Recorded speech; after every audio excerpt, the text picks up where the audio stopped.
Hi friends, welcome back to Radhu Sami vlogs. ഇന്ന് ഞാനിപ്പോൾ ഇരിക്കുന്നത് കൊച്ചി മെറൈൻ ഡ്രൈവുള്ള ഒരു ഈവനിങ് ആണ്. എൻ്റെ ഫാമിലിയായിട്ട് ഞാൻ വന്നിരിക്കുകയാണ്. അപ്പോൾ എല്ലാവർക്കും കാണാൻ പറ്റുന്നുണ്ടാവും. ഞങ്ങളിപ്പോൾ വെറുതെ ഒരു മരത്തിൻ്റെ അവിടെ ഇങ്ങനെ ചൂട്ടിലിങ്ങനെ റെസ്റ്റ് ചെയ്യണം. ഒരു ഈവനിങ് ബെസ്റ്റ് ടൈമാണ്, ഇവിടെ വരാൻ പറ്റിയൊരു സമയമാണ് കേട്ടോ. ഇത് ഞാൻ കാണിച്ചു തരാം, എല്ലാവരും ഒന്ന് കണ്ടു നോക്കിക്കോളൂ. എല്ലാവർക്കും കാണാൻ പറ്റുന്നുണ്ടോ? ഇത് ഇവിടുത്തെ ഒരു റെഗുലർ ഒരു ഡേ ആണ് കേട്ടോ. കൊച്ചി വാട്ടർ മെട്രോ, ഇവിടെ കൊച്ചി കായൽ എന്നുള്ളൊരു പാട്ട് ഓർമ്മ വരികയാണ് അല്ലേ.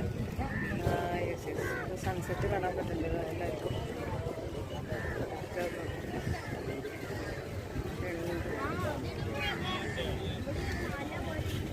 എല്ലാവർക്കും ഞാൻ കൊച്ചിയിൽ നല്ലൊരു വ്യൂ കാണിച്ചു തരാം കേട്ടോ. അതെ, ഇവിടെയൊക്കെ നല്ല സ്കൈ ഒക്കെ നല്ല ക്ലിയർ ആണെന്ന്, മഴയൊന്നും ഇല്ല. ഇവിടെ വെറുതെ ആളുകളൊക്കെ ഇങ്ങനെ നോക്കിയിരിക്കുകയാണ്. ഇത് അവരൊക്കെ